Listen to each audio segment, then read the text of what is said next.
Oke, selamat sore. Hari ini saya akan membahas tugas atau PR yang diberikan oleh Aldrik, siswa dari SMA Kristen Kalam Kudus Surakarta, kelas 11. Ini soalnya seperti ini. Ya, untuk soal nomor 1 itu masih seperti pelajaran SMP ya. Pelajaran SMP yaitu bunyi pantul.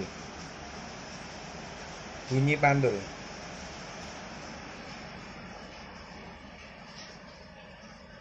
Oke.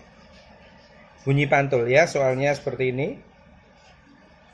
Suatu kapal ikan memancarkan gelombang bunyi ke dasar laut dan seterusnya. Kecepatan bunyi 1400 meter per sekon. Jika bunyi pantul ditangkap kembali setelah 4 sekon, berapa kedalaman dasar laut? Nah, ini bunyi pantul. Diketahui waktunya 4 sekon. Nah, jadi ini waktu mantul ya, sudah bolak-balik. V-nya 1400 meter per sekon. Kecepatan bunyi di air. Berapa kedalaman laut itu? Maka langsung masuk rumus saja. Kedalaman sama dengan V dikali T dibagi 2. Karena ini bolak-balik ya bunyi pantul.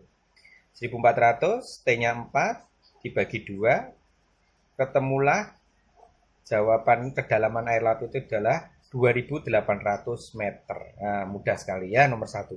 Nomor 2. Ini nomor 2 sampai nomor 5 itu adalah tentang asas Doppler. Asas Doppler ya. Diketahui seorang pemuda mengendarai sepeda motor dengan kecepatan 36 km per jam saling mendekati. Lah ini kata kuncinya di sini ya. Saling mendekati dengan ambulan yang membunyikan sirine frekuensinya 600 Hz. Jika cepat lambat bunyi di udara adalah 340 meter per sekon, maka frekuensi sirine yang didengar oleh pemuda adalah 700 Hz. Pertanyaannya, berapakah kecepatan ambulan tersebut? Nah, cara menjawab soal ini adalah dengan asas Doppler. Ke VP itu adalah pendengar. Kalau VS adalah kecepatan sumber ya. Jadi P di sini adalah pendengar, S ini ada sumber atau pengamat ya, pengamat atau pendengarnya. Kita konversi dulu satuan 36 km per jam menjadi meter per sekon, yaitu dikali dengan 10 per 36. Jadi menjadi 10 meter per sekon. Frekuensi sumber SFS 600 Hz dan frekuensi pengamat atau pendengar adalah 700 Hz. Berapakah kecepatan sumber? Dalam hal ini ambulans. V di udara atau V biasa, V saja atau VU boleh 340 meter per sekon. Ini adalah kecepatan bunyi di udara. Nah, untuk menjawab asas Doppler, ini saya punya prinsip yang penting supaya kalian tidak terbalik-balik dalam menentukan rumusnya nanti. Jadi, rumus asas Doppler itu adalah frekuensi sumber sama dengan V di udara plus minus V kecepatan sumber dibagi dengan kecepatan udara plus minus kecepatan pengamat atau pendengar dikali dengan frekuensi pendengar. Nah, plus minus ini yang penting. Kapan kita pakai plus, kapan kita pakai minus. Perhatikan prinsip ini.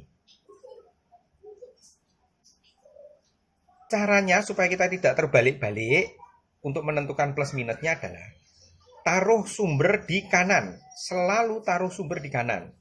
Ingat ya, sumber suara atau sumber bunyi taruh di kanan. Pendengar atau pengamat taruh di sebelah kiri. Untuk soal nomor 2 ini saling mendekati. Berarti kalau saling mendekati, kalau sumber di kanan seperti ini, sumbernya ke kiri, pengamat atau pendengar ke kanan. Nah, terus prinsipnya pakai garis bilangan saja. Ke kanan plus ke kiri min. Ke kanan plus ke kiri min. Berlaku untuk pendengar maupun sumber. Tapi ingat prinsipnya adalah taruh sumbernya di kanan. Jadi kalau sketnya seperti ini, ada sumber dan pendengar saling mendekati, maka sumbernya ke kiri. Berarti nanti kecepatan sumbernya minus. Pendengarnya ke kanan. Kalau ke kanan, pendengarnya nanti kecepatannya plus. Maka kita kerjakannya seperti ini. V sumber 600. V di udara 340. Kecepatan sumbernya berapa?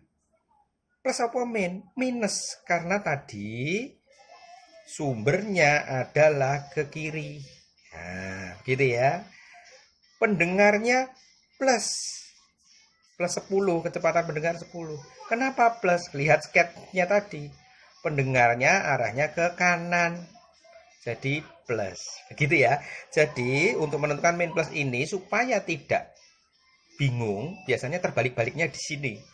Pendengar menjauh, pendengar mendekat, sumber menjauh, sumber mendekat. Lah, biasanya bingung. Maka saya kasih prinsip seperti ini biar memudahkan ya. Sumber taruh kanan, pendengar taruh kiri, terus diseket. Ke kanan plus, ke kiri min. Lalu tinggal kita hitung biasa. Kalau sudah plus minnya ini sudah bisa, biasanya lancar. Biasanya membingungkan hanya di plus minnya ini ya. Min V sumber plus V pendengar, ini adalah frekuensi pendengar. Masukkan biasa, coret, sederhanakan 350, 700, coret-coret ya. Ketemulah V sumbernya adalah, kecepatan sumber adalah 40 meter per sekon. Itu untuk nomor 2. Nomor 3 juga sama, ini asas Doppler namanya ya. Diketahui di soal ya, kalau dibaca di soal nomor 3, suatu sumber bunyi bergerak dengan kecepatan 60 meter per sekon. Sumber bunyi ya. Meninggalkan pengamat yang berada di belakangnya dengan kecepatan 10 meter per sekon. Jika kecepatan rambat bunyi di udara adalah 340 dan frekuensi sumber bunyinya adalah 800 Hz, berapakah frekuensi bunyi yang didengar oleh pengamat atau pendengar? Ya, kita tulis diketahuinya dulu. Kecepatan sumbernya adalah 60 meter per sekon. Kecepatan pendengar adalah 10 meter per sekon. Kecepatan sumber 60 meter per sekon. Kecepatan bunyi di udara 340 meter per sekon. Jika frekuensi sumbernya 800 Hz, berapakah frekuensi yang didengar oleh pengamat atau pendengar? Sekali lagi kita sket dulu untuk menentukan plus minusnya, itu yang penting. Sumber taruh di kanan seperti ini. Dan di soal tadi disebutkan, kata kuncinya adalah suatu sumber bunyi bergerak dengan kecepatan 60 meter per sekon meninggalkan pengamat yang berada di belakangnya. Sumber di kanan bergerak meninggalkan pengamat yang ada di belakangnya. Berarti arahnya ke kanan semua. Kalau ke kanan semua seperti ini, sumber ke sana, pendengar ke sana, berarti ke kanan. Ingat ya, sumber taruh di kanan. Arahnya ke kanan plus semua. Sehingga waktu masuk ke rumus itu adalah plus semua. Cara mengingat rumus gampang. Kalau ini frekuensi pendengar, di sini kecepatan pendengar. Di sini dibalik juga boleh, frekuensi sumber boleh. Kalau ditanyakan frekuensi sumber, di sini diganti kecepatan sumber Vs, yang di sini Vp, gitu ya, dibolak-balik sendiri. Jadi kalau sini Vp, Vp, Vs, Vs, Fs. Kalau ditanyakan frekuensi sumber, di sini diganti Vs, di sini Vp, di sini Fp, F pengamat. Tinggal dimasukkan. Jadi asas Doppler itu gampang. Prinsipnya adalah menentukan plus minusnya, ini loh yang susah biasanya. Yang kebalik-balik. V pendengar, V sumber ini plus apa min? Plus apa min? Nah, prinsipnya adalah sumber taruh di kanan terus diseket. Oh, saling kejar-kejaran atau saling berhadapan atau saling bertemu dan sebagainya. Jelas ya? Jadi tinggal dimasukkan. Jadi kalau dihitung nanti hasilnya adalah nomor 3 adalah 700 Hz. Nomor 4 ini cuma teori seperti tadi. Jadi diketahui frekuensi sumber ambulan ya, dalam hal ini ambulan dikasih Fs. Frekuensi anak atau pendengar adalah FP, pengamat, boleh. Maka VS adalah kecepatan sumber, VP adalah kecepatan anak atau pengamat atau pendengar, dan V adalah kecepatan bunyi di udara. Ditanyakan bagaimana rumus frekuensi pendengar. Di-sket dulu, ingat ya, sumber taruh di kanan, pendengar taruh di kiri. Nah, di sini dikatakan sumber menjauhi pendengar. Jadi kalau pendengar di sini, sumber di kanan, menjauh itu berarti ke sana ya, bukan ke sini ya. Menjauhi berarti ke kanan sana menjauhi, saling menjauhi. Nah, P-nya juga berarti saling menjauhi, menjauhi ke sana, ke kiri. Sumber ke kanan, pendengar ke kiri. Berarti P-nya min, S-nya plus masuk ke sini. Rumus F frekuensi pendengar, FP adalah kecepatan bunyi di udara dikurangi frekuensi pendengar. Kenapa min? Karena P-nya ke kiri.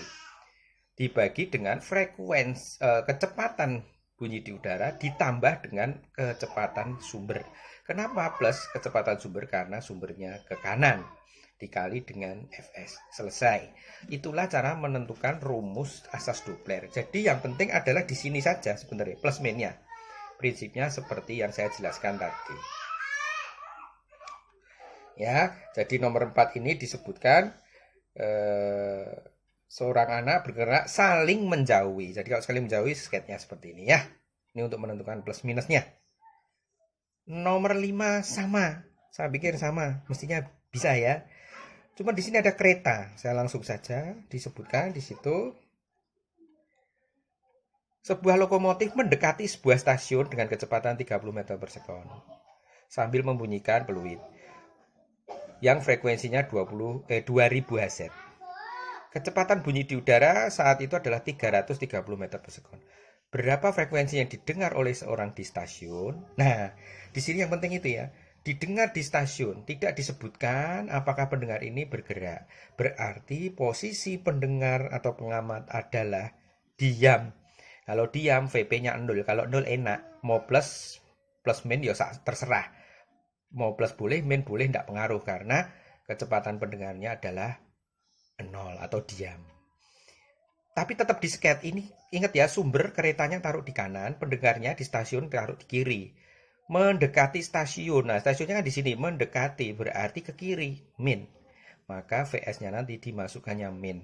Tinggal diketahuinya dimasukkan saja, dihitung lagi 330 per 330 min 30, ini 0 ya.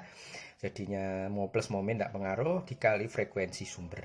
Sehingga frekuensi yang didengar oleh seseorang di stasiun yang diam adalah, orangnya diam ini ya, pendengarnya diam adalah 2200 Hz. Ya. 2200 Hz.